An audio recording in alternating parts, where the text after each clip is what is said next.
One. Good morning, everyone, and welcome to this session of the Government Operations and Fiscal Policy Committee. We are reviewing FY25 operating budgets today. We have 6 items on our agenda, so we're going to just kick it off and start right away. Our first one is our Charter Review Commission. We have our staff report before us, and I'll turn over to our staff attorney to go through this with us. Good morning, Madam Chair, Council Vice President Stewart, and good morning to the Council President Friedson and Council Member Katz. The Charter Review Commission budget is in fact as simple as it looks on paper. Staff is recommending that it be approved as proposed by the executive. As you know, the Charter Review Commission is convened every 4 years, and in every even-numbered year, they do have to produce a written report. That year is this year, so for fiscal year 2025, there will be no report. It's really a same services budget. The reduction simply reflects the fact that there will be no report required next year. Great. Any questions on this? And everything seems to be on target for the May 1st report? Yes. Yes. Yes. They met yesterday, and they actually are convening on the 24th of April to finalize it, and so it will be to the council before the 1st. Excellent. All right. So with no objections, we'll move that recommendation forward to the full council. Thank you very much. That was easy. All right. Our next item then is the operating budget for our Ethics Commission. And if, folks are here, please come up. Go ahead. Good morning, Chair Stewart. Good morning, council members. For the Ethics Commission, the county executive recommends an increase of $25,220 or 6.4% from the FY24 approved operating budget. As you'll see from the summary chart on the front page of your packet, the vast majority of this increase is in personnel costs, and the entirety is personnel and other technical adjustments that do not constitute new or enhanced programs. So a couple of brief informational items to go through for the committee, but up top I'll say council staff does recommend approval of the Ethics Commission budget as recommended by the executive. Moving on to page 2 of your packet.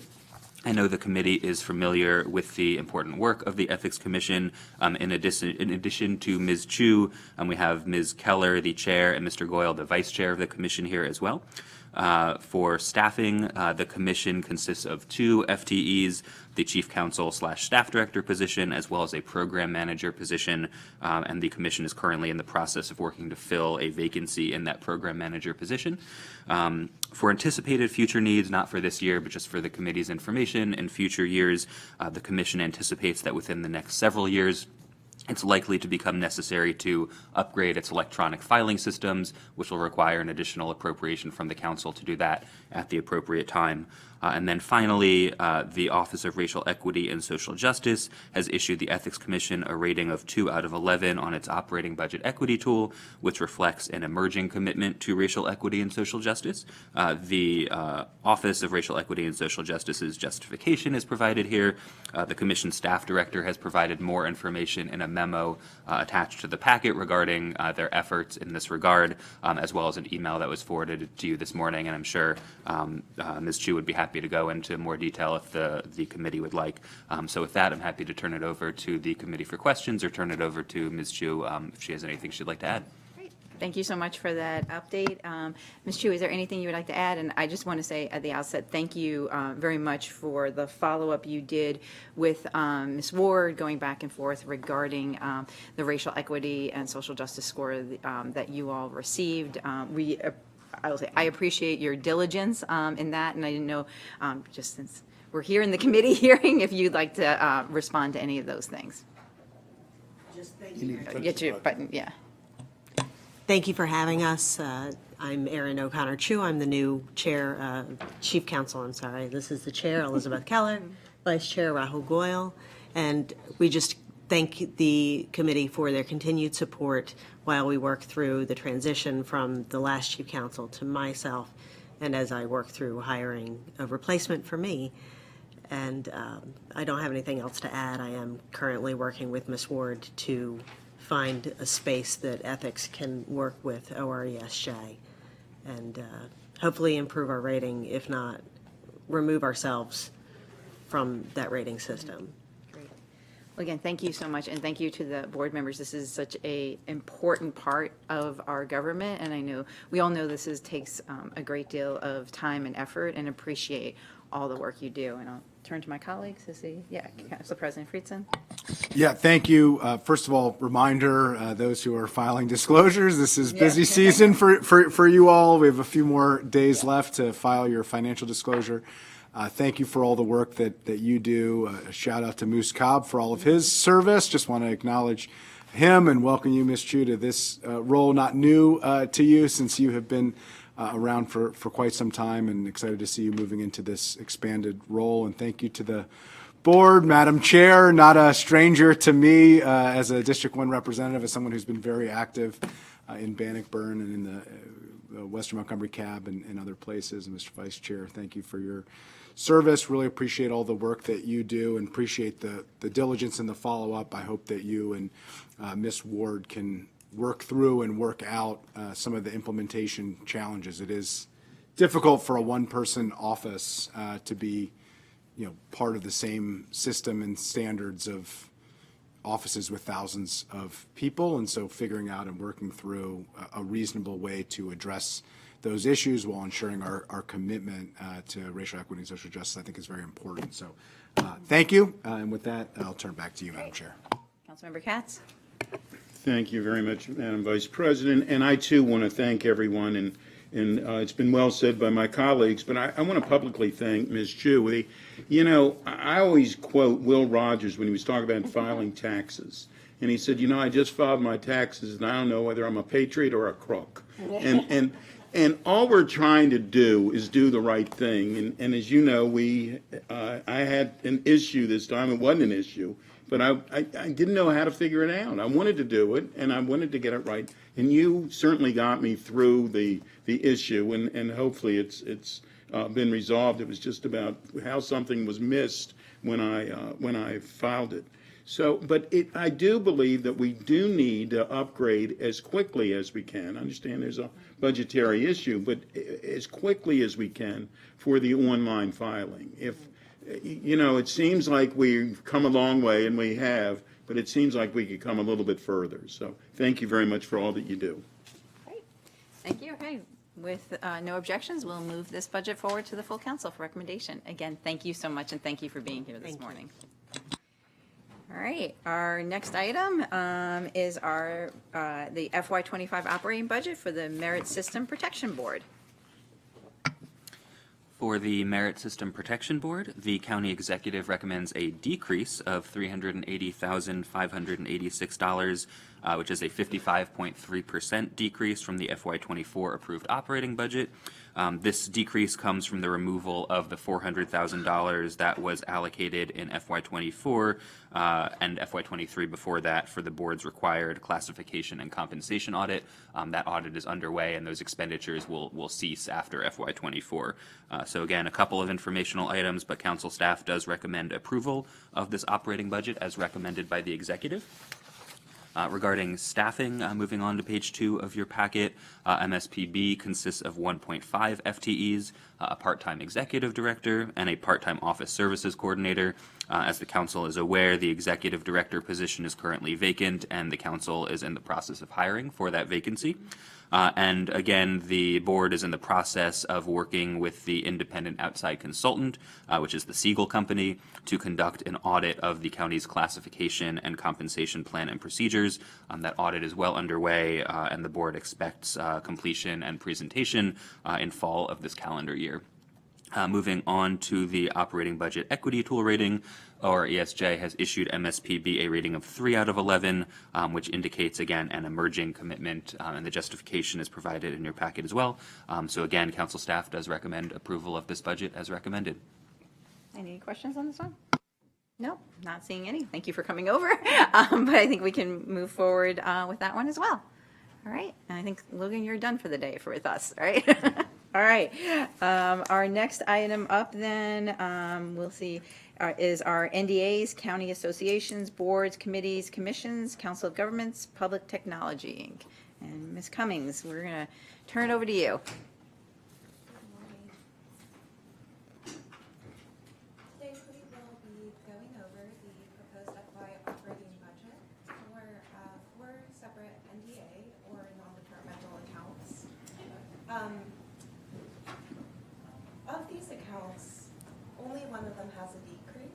I'm sorry, only one of them has a change, one of them has an increase for this year. The county associations is receiving a 2.4%. Oh, thank you. The county associations has received a 2.4% increase from FY24. And this is due to increased membership dues for the National Association of Counties membership. One other item I just wanted to flag is the boards, committees, and commission item. There is no increase for this year. It remains steady from FY24. This year, there will be a committee evaluation board that will be active in creating a report on committee operations. And this fund currently supports travel and reimbursement expenses for board members. That function of it is a bit underutilized, but due to the expanding number of boards and increased voting members on these boards, it remains steady this year for that reason. And with that, the staff recommends that we move forward with the county executive's proposed FY25 budget. All right. So any comments or anything? I'm only here for Questions. All right. meetings. All right. Excellent. To say on that one. I don't think I have any questions. I do have a comment going to the BCCs. Just as a reminder, we did have an OLO report and a full meeting of the Government Operations and Fiscal Policy Committee where we were joined by our colleague, Councilmember Balcom, and hopefully we will get an update on that committee work, particularly as it looks at recruitment for geographic representation and standardizing policies across. So we look forward to that in upcoming months. But with that, any questions on the budgets? Nope. All right. That moves forward to full council for recommendation. Ms. Cummings, thank you very much. All right. Now we have our Office of Procurement, and I see we have a bunch of representatives from our Office of Procurement, and we have Mr. Mia, and I think Dr. Torregas, maybe? No, just Mr. Mia is here today. Okay. Okay. But you know, Ash knows that it's been too easy, so we gotta do something here. All right. Well, we have Mr. Mia. I'm going to have you walk us through the packet. I know we had a couple of questions for the Office of Procurement, and we can walk through those. I'll turn it over to you. Sure. The executive's recommending a FY25 budget level of $5.7 million, which is increased about over $600,000 from the FY24 level. It is essentially a same services budget with a minor enhancement, which I'll get to a little bit. But essentially, most of the cost increases are due to either FY24 compensation increases or upcoming FY25 compensation adjustments. The one item that is staff has identified as enhancement is $53,660 for enhanced training to essentially obtain certifications for staff in the Office of Procurement. Staff is recommending with two options to place that amount on the new enhanced programs list, or there's a second option to place an alternative amount on the list. I can go into more detail at this point, or there's a discussion about the RUSJ, the operating budget equity tool, as well as some more policy and oriented questions as well. So Why don't we stop there, just because it's focus, so we don't get ourselves confused this morning, and talk about that item, since that's the one that impacts the budget request for FY25. Mr. Shady, would you like to address the recommendation from staff and tell us a little bit more about this item? Yeah, no, thank you, and good morning to all of you. It's good to see you. I think the reason for the bulk of the enhancement is the training budget that we are asking for, and the reason we're asking for that is, as you know, we have 38.9 FTEs, of whom 18 are new to the office, and this was part of our prior issues that you helped us resolve. But now with those 18 employees being new, there is just this initial training hump that we need to get over. Many of them are required to be certified as procurement professionals. We hire at the bottom of our ranges, so these are folks who very often have little to no experience with procurement, but are clearly working their way in this career. I can proudly say that we've had no turnover in the last 2.5 years, which basically means that the people we've brought in are a good fit and they're happily working towards what they need to, which is the certification. And so that's basically where we are. I don't think that this level of training need will remain as long as the turnover remains low, but it is a bit of an anomaly just because of our, again, out of 38 people, if 18 are brand new, you're going to have those training needs pop up very quickly, and that's where we are. Great. I think Mr. Meir was proposing maybe putting this in 2 different tranches. Would you just like to speak to that and understanding the new people and what you just said? I mean, it can be done. It'll have you think about it, there's a slight impact on morale when that happens because now people feel like you have to pick and choose who's going to make it through and who's going to have to wait a little bit. But again, it's not something that we can't overcome. I'm sure that we can reasonably roll this training out over time.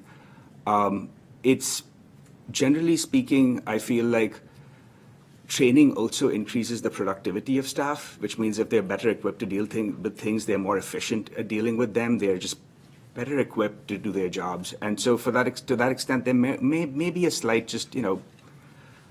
delay in their ability to be ramped up, so to speak. And that's just something else to consider. But the alternative is not something that I'd say is completely unreasonable, like we'd not be able to survive it. In candor, I think we'd be okay if that's the decision that you make. Any other questions? Well, I would say, given Director Shetty, your responses, I would actually like to see the full amount move forward as a recommendation to council. I think the points about having new staff, not wanting turnover, not having some staff do a training and others not, for morale, but then also the functioning of the overall office. And given the amount isn't in the grand scheme of our budget, I think the Office of Procurement is so key to so many of the things that we do, and understanding really keeping good staff is so important. So 89,090. is that the, 89,090 would be the total? The enhancement? no, it's a 53, 53,660 would be the total amount.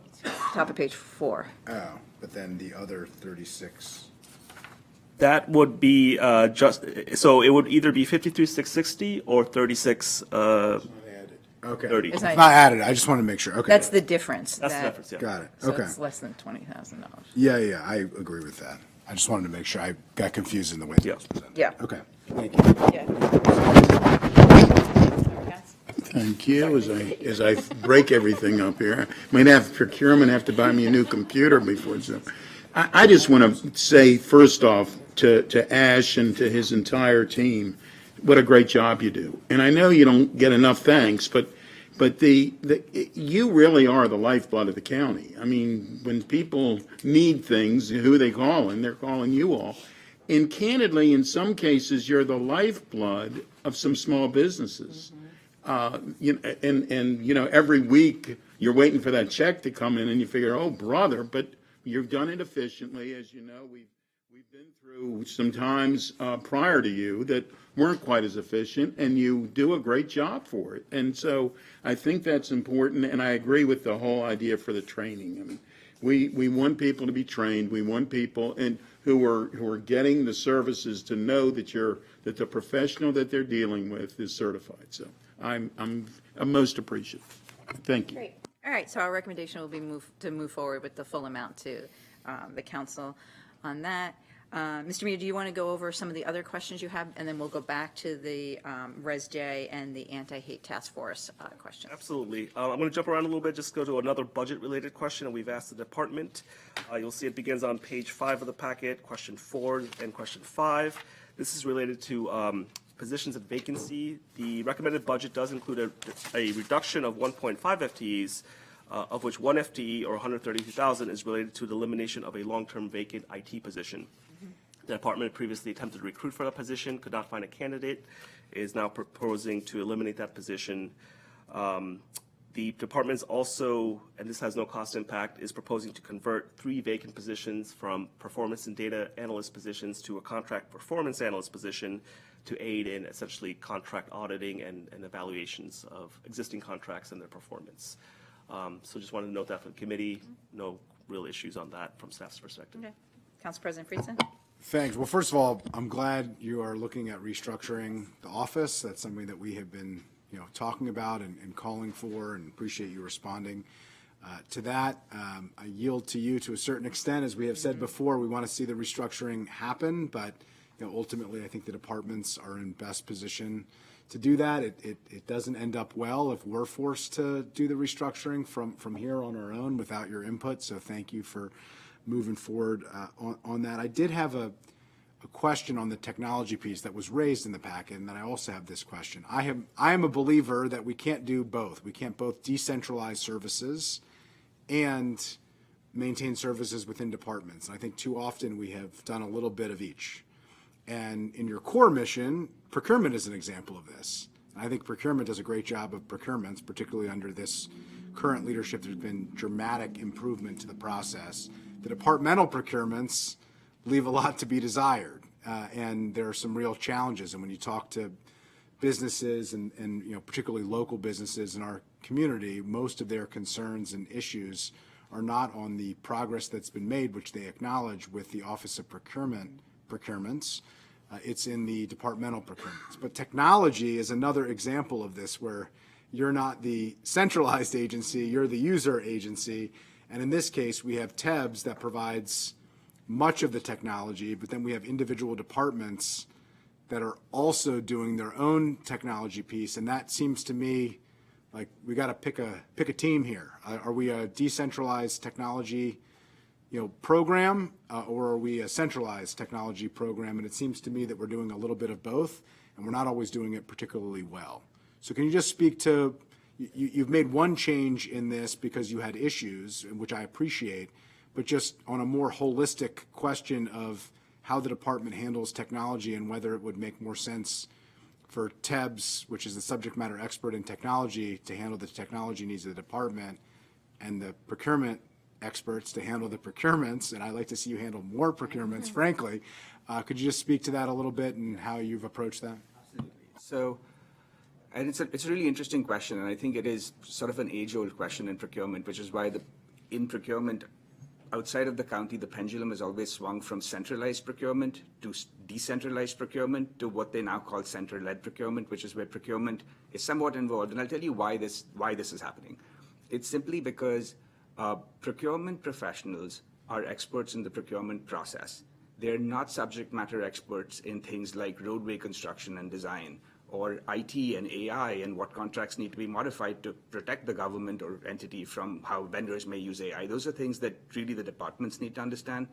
And procurement just needs to make sure that they're contained within the guardrails of procurement. So there's always this challenge. And it's a similar thing even for IT, not that I want to speak for Director Roper.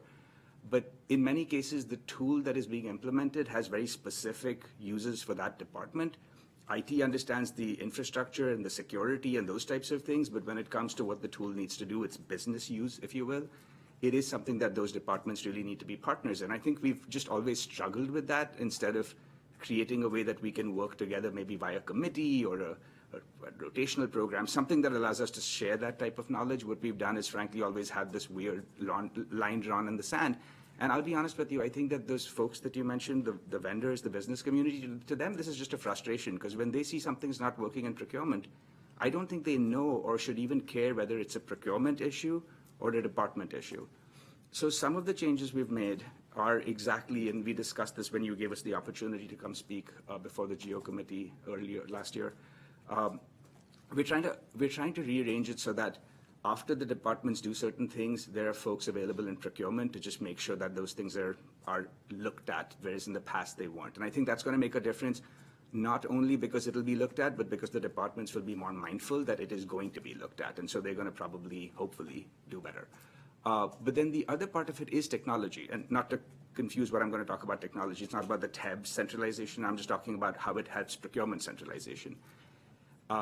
If you get a technology in place that puts guardrails it kind of keeps the process more within the confines of how it needs to be and more consistent, because unlike people who may have different levels of strictness in how much they adhere to process, the technology either sees what you've put in there and lets you go, or it doesn't. It just holds you up till you do it right.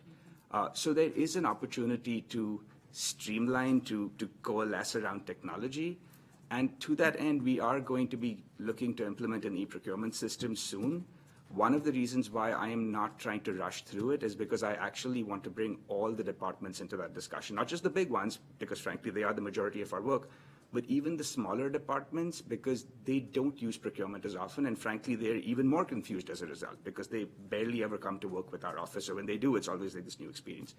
What I'm hoping to do is to get everybody's feedback, to measure 6 times before we cut one tool that allows the entire county to work really sort of a well-oiled machine, almost like a Swiss clock, a Swiss watch, where everybody is now working in the same sort of process flow, which again, I'm hoping to use technology to help us get there. So hopefully that made sense, and I try to be. Yeah, I appreciate it. I do think we need to figure out a better way to answer this question of how we centralize services or don't, and I think we haven't found that right balance, and it makes it really challenging to make the type of changes across the enterprise. And I do think that oftentimes one department is making technology improvements, but they're not benefiting other departments. And, we have seen investments being made in individual departments, but not necessarily in centralized TEBs, which is something that we've been trying to address. You mentioned on procurement, I think it's a good example.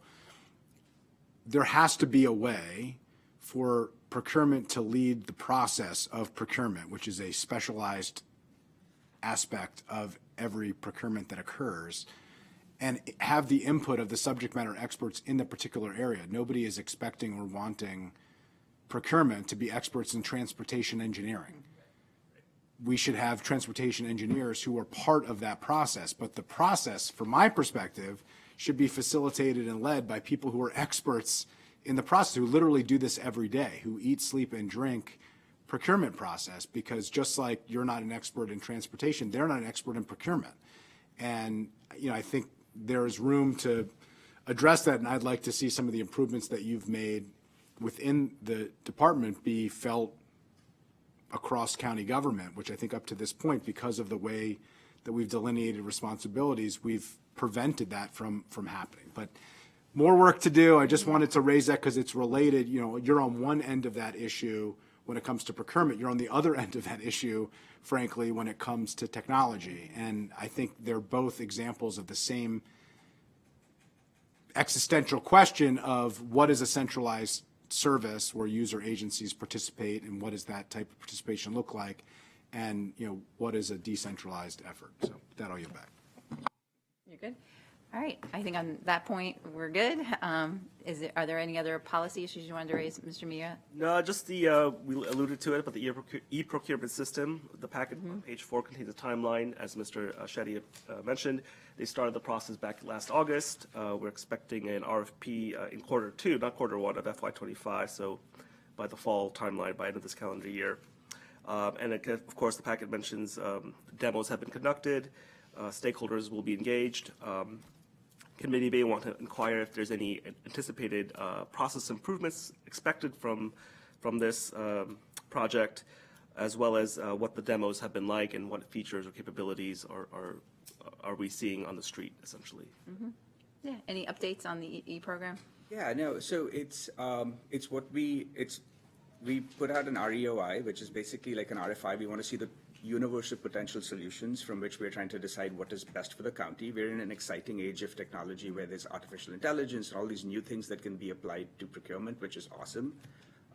We're now working with departments to make sure we understand what their constraints and limitations are. One of the things that is also worth acknowledging is they have a good bit of turnover in the departments in their procurement staff, so they've also got this learning curve. So we're trying to, again, use technology as a way to make it easier for them to learn the ropes and sort of get into the groove quicker. So it's not just about process, which it is, and technology. It's also about people, and we really are trying to bring all 3 of those together in how we deploy this new technology, because it's going to stay for the next 5 to 10 years once we put it in place. Great. Awesome. Well, we look forward to getting updates on that. So I think with that, Mr. Meyer, we can go to the racial equity and social justice and the points raised by the anti-hate task force. Yes, absolutely. So for FY25, the department has improved its OBET score to a 10 out of a possible 11.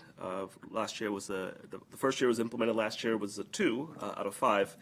According to the OBET scoring tool, the department has established a core team. They are having monthly meetings and organizing internal training programs as well. I also want to mention that the county's anti-hate task force has specifically issued recommendations in its December 2023 report, including for the Office of Procurement, including embedding racial equity in procurement, providing technical assistance to entities interested in applying for county opportunities, and reaching all communities and organizations through multiple languages when advertising contract opportunities. So defer to Mr. Shetty to speak to what those efforts are or are planned in the next future. Yeah, so, I mean, one, I am very proud of my team. When we got that 2 out of 5, it was something that we took note of, and we deliberately worked to get our scores up. I think we're the second highest now there is. No competition. I was going to say, my tiger mom has nothing to do with this. But I will say that it is an ongoing journey. It's not something that you can ever say you've done it and you're set. We just had our monthly meeting, 2 days ago. And you know, we were discussing issues like black maternal health issues. So I love it that my team can talk about these things freely, because it also helps them have better empathy for who they then come across when they're doing their job. So this is all good, and I'm glad we're doing it. I'm glad the county's doing it.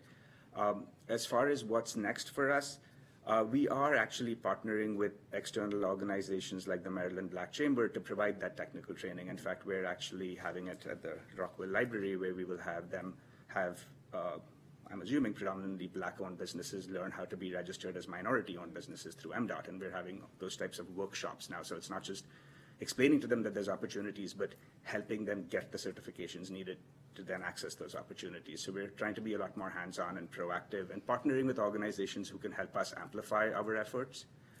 And then, of course, you know, we continue to push those minority spend numbers, the MFD spend numbers within the county. One of the initiatives that we're kicking off this year is the MFD law entirely focuses on minority subcontracting. So we're working on this Pathway to Partnerships program, where we're trying to bring minority companies as prime contractors, rather than, you know, saying that there's this great MFD program, we spend $246 million, you should go that way. We're also trying to bring them to come and be prime contractors with us, which I know many of them want to do. So just constantly working to keep bettering ourselves. Great. And I think one of the other things the anti-hate task force raised just as a question was outreach in multiple languages. And do we have that in place and at the moment, or working on it? We do have it in place. It's something that we work on, just because we have so many documents that would have to be translated. It's not something that we can do quickly. And one of my just genuine concerns is, even in the English language, where you put the comma affects legally what you're actually asking for or allowing. When you now translate that into multiple languages, you've just increased the level of complexity there immensely. I see OCA sitting behind me. So we are just being careful again with how we do this, because we don't want to create a situation where, even with the best of intentions, we create confusion and then hurt somebody as a result of trying to have been more inclusive. So it is something we're working on consciously. We have a team dedicated to it, but again, like with some things, I'm allowing them to be thoughtful and deliberate rather than feeling rushed. Terrific. Any other questions? Thanks.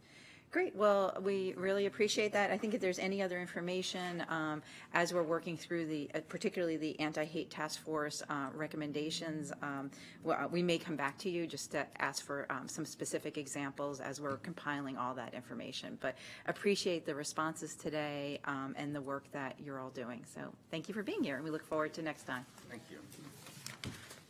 All right, Mr. Mia, you're still in the hot seat, and we'll have the Office of the County Attorney up next. Well, if you're going to be in the hot seat, you want the county attorney with you. I'm telling you. Yeah, I like when the attorney's getting deposed, not the other way around. Yeah, Jake.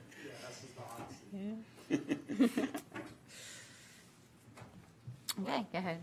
All right, the county executive is recommending a funding level of $10.5 million for the Office of County Attorney for FY25. This is an increase of about $2.9 million, or 37%. It's a significant increase, but it's being driven by, again, previously approved compensation increases as well as proposed FY25 compensation. There are two major budget items I can go into.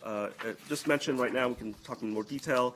One is a HIPAA compliance audit. It's a one-time funding of $504,000 being added to county attorney's budget. The last HIPAA audit was completed in mid-2004, 2005, and it was the need for the audit was identified in a 2017 risk assessment. So the funding is now being included in the budget to perform that audit, which would be performed by an outside consultant. And then the other major budget item I wanted to mention, and again, we can go talk in more detail, is the county attorney's budget has previously involved significant chargebacks to other departments and funds, including both tax-supported and non-tax supported funds. For this year, the budget is recommending moving some of those chargebacks out of those external departments and centralizing them within the county attorney's general fund.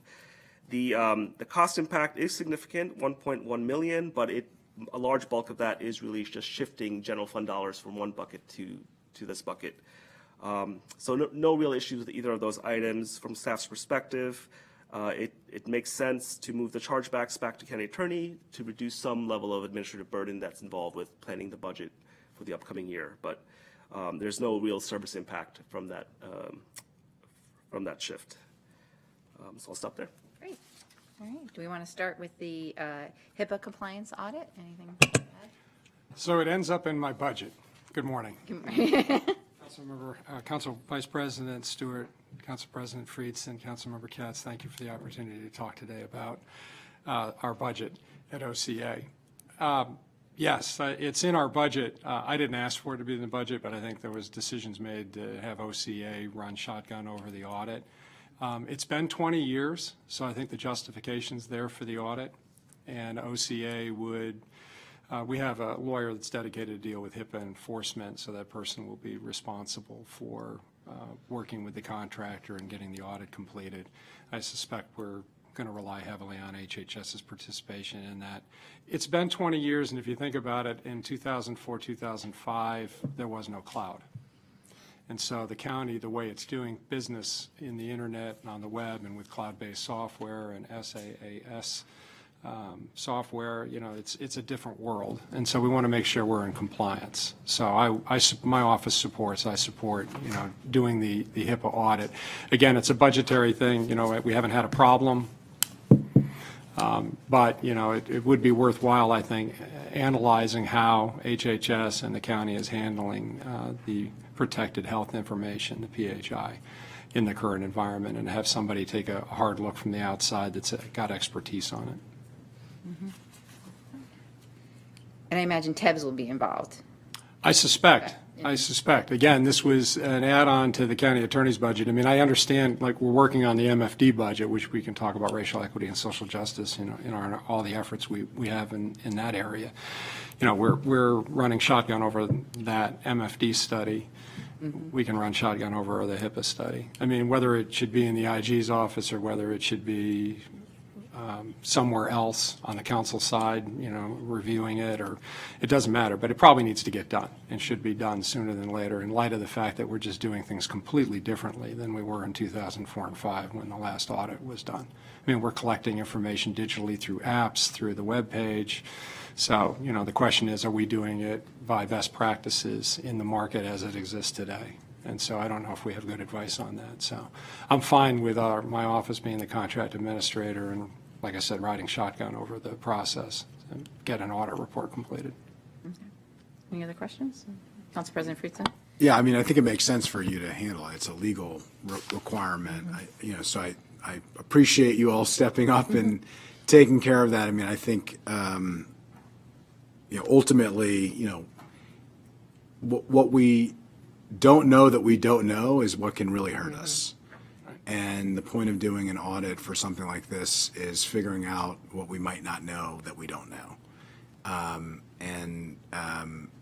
So I appreciate the staff's recommendation. Part of the reason why we tried to clarify as part of this process the difference between legal requirements and new and enhanced programs in terms of the standard reconciliation process that we have undertaken in recent years are for things like this that are legal requirements that we have to do to protect ourselves, which is different than deciding to start a new program or hire new people to do new and enhanced things. So appreciate the staff's recommendation, and I'm supportive of it.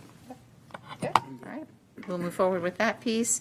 And I think the next item was the chargebacks. I don't know if you wanted to Sure, I speak can to address that. that or- very quickly. yeah. So the county attorney's office for years has been balkanized. We have these chargebacks that have occurred with other departments. In fact, this committee rescued me last year when I came in and said that DGS and DOT were not going to fund two of my most senior real estate development attorneys because they were being paid for out of the CIP funds, out of bond funds.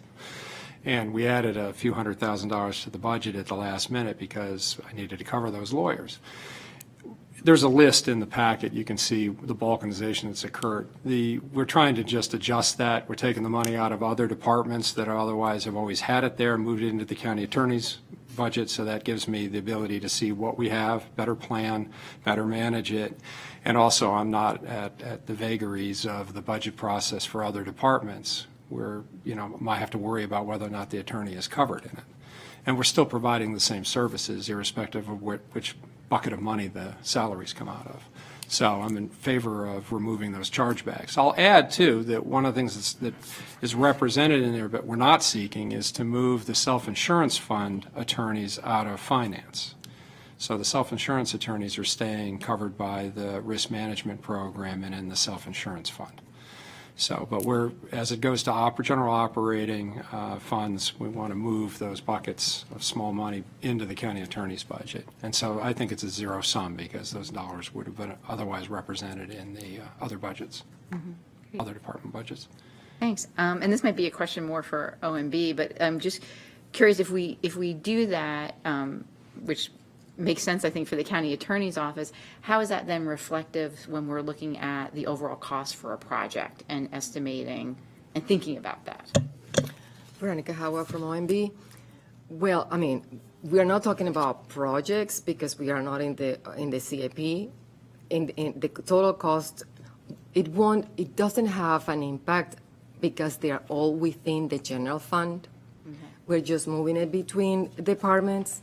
So when you look at the total cost of the program, it will still be the same because the commitment from the Office of the County Attorney to allocate a certain number of FTEs to that particular work is still the same. It's just a change. Where in the general fund will they be sitting? And for example, the United Therapeutics deal, I took the lead on the negotiations on it, but I brought in two other lawyers in the office, and if they were committed to just the CIP, they couldn't work on that because there was no CIP project for it. Here, if they're in the general operating budget for the county attorney's office, I can pull the resources as I need them and assign them as necessary for the task. Great. Okay. Makes sense to me. Any other questions? No? I think it looks good. Right. Two other minor items I can go into in the packet. One is related to FY24 personal cost projections, lapse assumptions. The county attorney's budget for FY24, the personal cost portion, is on track to be exceeding the approved budget, and part of that issue driving that is the lapse adjustments for county attorney have historically been pretty off. I know it's especially pronounced the last several years when we had retirements. So it impacted the personal cost portion greater than average, but it has been a driver of this excess, essentially. And then we did inquire about potential reductions in their budget. Part of the issue there, at least in terms of operating expenses, is there is a significant need to renovate the third floor space. I know that the carpet is quite an issue and has been since I was at OMB 6 years ago, and the county executive did not include funding in this budget or past budgets for that renovation work. And there's also a move out of some staff to vacant fourth floor space where I believe solid waste was previously occupying on the EOB. The workers' compensation staff will be relocated to the fourth floor, so there's some moving costs as well. All that's to say is that these will be absorbed in their current 25 appropriation, and there's very little potential for reductions in that cost line. We're using up this year's money to change out the carpet of 37 years old. Okay. Well, and the idea is bringing people back. So if Yeah. we're bringing people back, let's make the office livable. So it hasn't, the carpet literally, I think DGS refused to shampoo it because it would come apart.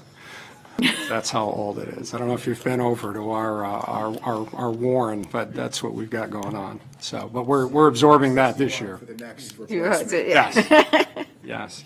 On the lapse piece, if you want to discuss that, I would defer to OMB to better explain it than I can, but we've been historically underfunded and there's been this lapse. I will say that in terms of vacancies, we're only sitting on 2 current new open spaces, so we've done a really good job since last year of filling. Very diverse office. I said this during my confirmation, more women than men, people of color. I hire the best. I don't care. I just hire the best. But it's been a challenge in the DMV based on salaries with the retirements and then the replacement of lawyers, because the ones that retired were in the defined benefit program. We don't have that. So our benefits are kind of similar to the law firms these days. So it's still a challenge, but we've only got 2 open spots in the office, so we're almost at full complement finally. Great. Good. All right. Talk about racial equity. Sure. The county attorney's office has improved significantly from a 0 last year to a 5 out of 11. It's a challenge for a county attorney as an internal-facing organization. They're not necessarily dealing with the public or providing services to the public. So I'll defer to Mr. Markovs to talk about what changes have happened since last year, but essentially they have made some improvements justifying the score. Great. So I'm not sure why we get 5 and procurement gets 10. I'm still mystified. It's not a competition. Right, it's not a competition. It's always lawyers are very competitive, you know. But it's not A competition. It's not a competition. That's right, the double negative. So last night we were asked to send over our submission to OMB. Yeah. There's a long list of things that we do as an inward-facing supporting department in the county government. Council's well aware, I think, of all of the efforts we do for racial equity and social justice policies and programs. We help draft the legislation, the regulations, we enforce laws, we defend attacks on our laws. And so we have a very long history, which I actually let Ed Latner, our deputy, talk about because he was involved in the defense of the fair housing laws and the domestic partnership law and some other things that are in the list. But we have a very long history and continue to support the county government and all of its efforts. We don't make policy, right? We're the enforcers. So it's hard for us to, I think, to see where our role is. I'm also not the police to go out and sue private entities left and right for violations of laws. There's another paradigm that's set up for that. I'm supposed to represent under Charter 213, Section 213, the county government and its departments, agencies, and boards. So, and that's what we do. But with an eye towards racial equity and social justice. And Ed, if you could just add a few of the specifics that we've done this year and recently. Yeah, I'll just mention I was new to the budget process this year, and one of my missions was to address the racial equity, social justice component and get us. We had nowhere to go but up, get us out of the E0. So what I did really was just try to better explain what we've done in the past, which is, and I won't repeat what John said, but supporting the different programs that the different departments have, including legislation. I mean, I've spent a good bit of my career defending council legislation. It's a privilege, but so whether it was the Fair Housing Act or the Domestic Partnership Law or other laws, those all have the racial social equity impact, and that's our added value is in defending and advising on the bills. We don't get sued on all of them. We advise in all the different programs. So you have it there in front of you. It's a long list of different things we do, and I think it was just a better explanation this year. Well, and I would add a few other things. I mean, Office of Human Rights, Office of Community Partnerships, Office of Racial Equity and Social Justice, we represent them and work with them on their programs. Finance and Procurement, we represent and deal with the Minority Female Disabled Program. We deal with the Prevailing Wage Enforcement.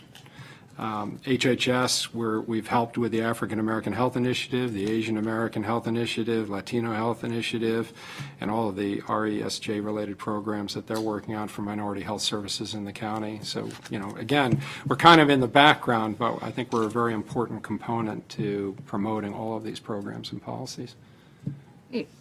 Well, we're glad to see you went from 0 to a 6, and I know we'll be talking to Ms. Ward and her department later in the budget process. And we also know the tool was updated this year, so look forward to seeing even more progress in the years ahead. So I don't know if my colleagues have any questions on that? No, I think we are good, and we're done with your operating budget, so we'll pass this on to the full council. Thank you for all your work on behalf of the county, and we'll hopefully actually not see you soon. At least not related to budget. Exactly. All right, thank you so much, and thank you to OMB. And I think, Mr. Mia, you are our last item on the list, and so we got through 6 budgets this morning, and this concludes this session of the Government Operations and Fiscal Policy Committee. Thank you, everyone, and we'll see you soon.